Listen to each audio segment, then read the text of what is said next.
Iti dua a highlight iti selebrasyon ti Panagbenga Festival 2026 nakipaset tinasurok sa nga sotaribo nga individual tapno maimatangan tinamaris ken nabiyag a festival iti syudad. Ada report live ni Jezreel Kate Lapizar.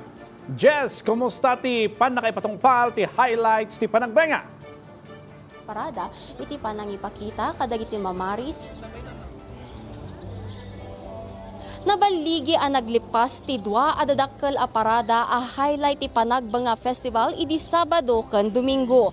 Rinibo-ribo dagiti residente ken turista at nagturong ken nakipagragsak kadagiti a parada ken saan met ang nagpaudi dagiti nakipasat kadagiti parada a nangipakita kadagiti namamaris a performances ken nagkakapintasan a floats. Naragsak dagiti turista ang nakipasat iti Grand Street Dance Parade iti Session Road, Baguio City idi Sabado. Saan pa'y ang nagsingising ti init nakapweston dagiti agbuya iti parada. Alas 8 iti agsapa idi nagrug iti parada nga indaulwan iti makapaam mga at drum and lyre kon cultural dance presentation.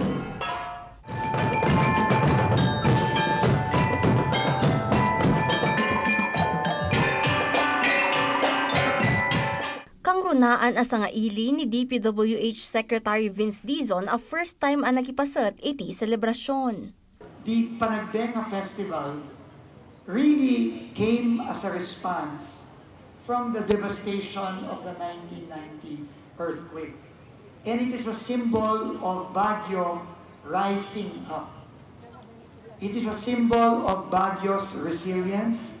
It is a symbol of the people of Baguio's way to rise up from adversity. Iti Grand Floral Float Parade, makita iti ragsak ken excitement dagiti nagbuya. Kang runaan asa nga ili ni Japan Ambassador to the Philippines Endo Kazuya ken San Juan City Mayor Francis Zamora. Excited lahat yung mga tao. Tapos napakarami, hindi rin natin alam kung mas marami pa ngayon last year. Pero it appears na parang pareho lang. And this is actually one of the most awaited event dito sa Baguio. Napakarami mga taga-ibang lugar na pumunta talaga rito. Pinadayawan ti Japan Ambassador itinamaris ken agkakapintas sa floats. It's a great honor for me to be invited to this. I've been so much impressed by the grand size and the beauty of this festival. Impanakal ni Congressman Mauricio Domogan ang napagtalinaed ti Panagbenga ti kultura kan kinapatag ti Panagbenga Festival.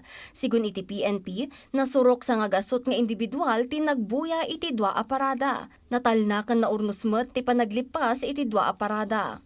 Ita nga aldaw, formal meten nga nailukati Session Road in Bloom at tampok iti naduma-duma at taraon kan lokal a produkto.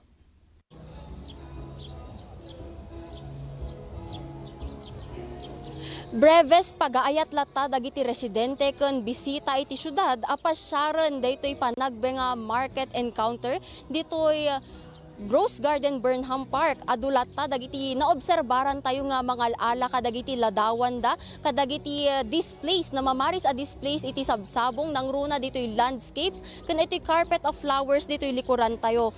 Pagragsakan metlaeng dagiti agpasyar ditoy iti aginana ken agdengeg kadagiti kansyon nga ipapaay dagiti naimbitaran a local performers ditoy Rose Garden. Iti met pa nagpasyar tayo ditoy Rose Garden adamet ti nasarakan tayo amay sa pamilya manipod pa San Quintin, Pangasinan nga imay ditoy Baguio City itay agsapa tapno laeng makita dagiti nagduduma nga mabalin a pasyaran ditoy Baguio City kabayatan iti Panagbenga Festival.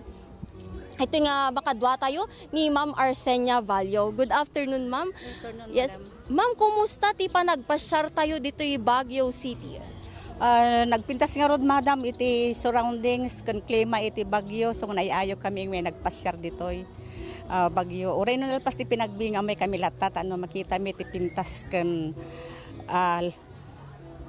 lamig iti panahon ditoy Baguio.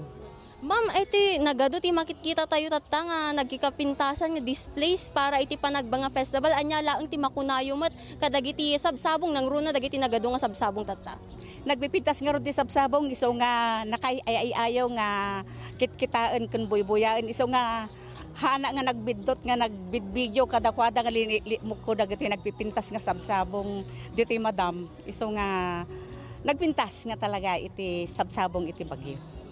Ma'am, DJ lang mat, naagyaman kami ti oras ngayong paayo, kan happy panagbenga. Ayan. Salamat madam iti nasaya at nga panang interview mi kanyan. Ayan. Di tagarod nga nakasarita tayo ti pamilya ni Ma'am Arsenia Valio manipod ti San Quintin, Pangasinan.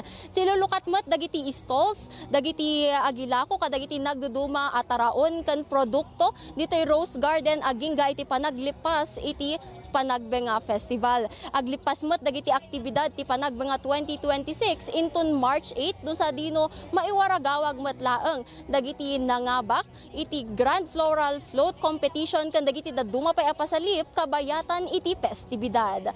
Jezreel Kate Tapizar para iti Pambansang TV iti Baro, Pilipinas.